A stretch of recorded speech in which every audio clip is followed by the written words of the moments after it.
Welcome to our channel where we cover all things that you need to know about moving to Colorado Springs. We're both real estate agents, so if you have any real estate needs, we'd love to be a resource for you.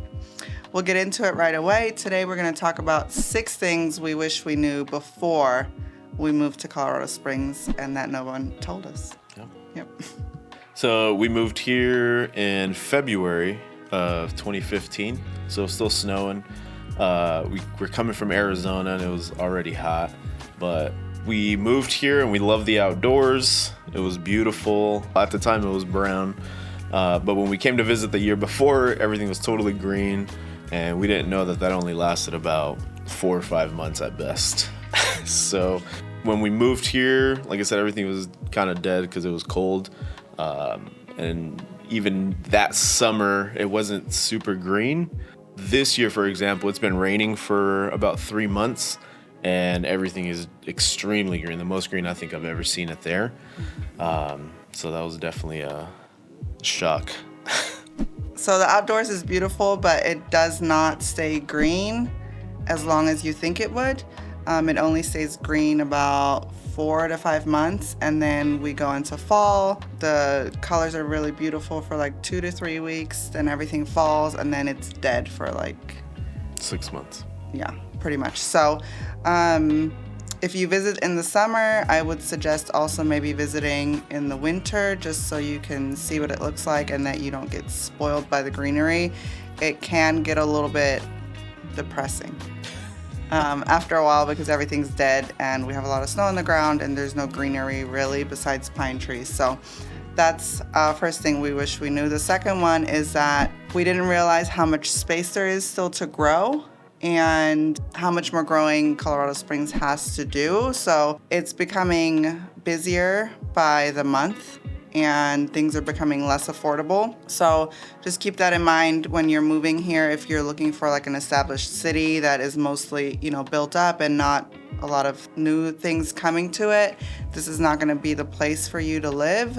There's a lot of change happening, a lot of roads being widened, a lot of new developments popping up, apartment complexes. So if that's something that would bother you, then I don't think that would be a place for you to be. Where we live, there was a lot of open space around us, and now it's all being built up and we get a little irritated with the traffic. So, but we still love living here. The third thing we wish we knew was that there's not very good food.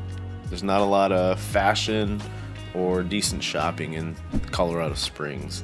For food, there's not a whole lot of variety. If you go north up to Denver about an hour, there's a lot of different restaurants, different food from different cultures that you just won't find down in Colorado Springs.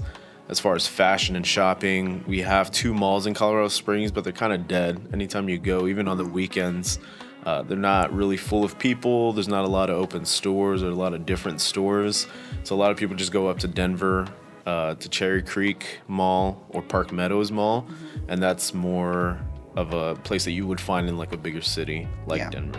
The fourth thing that we wish we knew before we moved here is that there are no international flights that are out of an airport that's close by. So if you fly somewhere internationally, you're gonna have to go to Denver, which is, depending on where you live in the city, an hour to an hour and a half away. There's always traffic, it's always busy. The lines at security are always long. We do have a local airport in Colorado Springs, but there's not a lot of places it flies to. So if you travel a lot and that is a point of contention for you, I would put that in consideration before you make the move. The fifth one that we have is that there's no real lake or water close by. We have a lake in Pueblo and there's a few creeks and streams, but if you're a big boating person, Colorado Springs is not really a place for you. We have a lot of hiking, a lot of dry kind of activities. Monument has a little paddle boat lake, but again, that's about 30 to 45 minutes away. So if you're looking for somewhere that has a lot of water, a lot of lakes, Colorado Springs is not the place for you. And the last thing we wish we knew was the bipolar weather. There's a saying in Colorado that if you don't like the weather, just wait 5 minutes and it'll change. And it's very true. Especially in the winter, you'll get it, snowing. It'll turn into rain because it warms up a little bit. Then the sun will be out and everything dries up. and it gets a little cold, and you'll get that all in one day, or you can get all of that weather in a week. It's just kind of crazy and hard to tell. Here in the summer, like I mentioned earlier, it's been raining for a while, so it'll be sunny when you wake up, no clouds in the sky, and then by noon it'll be downpour until evening time. So kind of ruins your plans and your day. So keep an eye on the weather and plan accordingly. Yeah, always have a jacket with you. It can start hot and then you'll be freezing by afternoon. We do get snow in May and June, so we have all 4 seasons, and sometimes we have all 4 seasons in one day. So I hope that gave you guys a good overview of things to consider, kind of the negatives before you move here. If you have any more questions, feel free to reach out to us. And thanks for watching.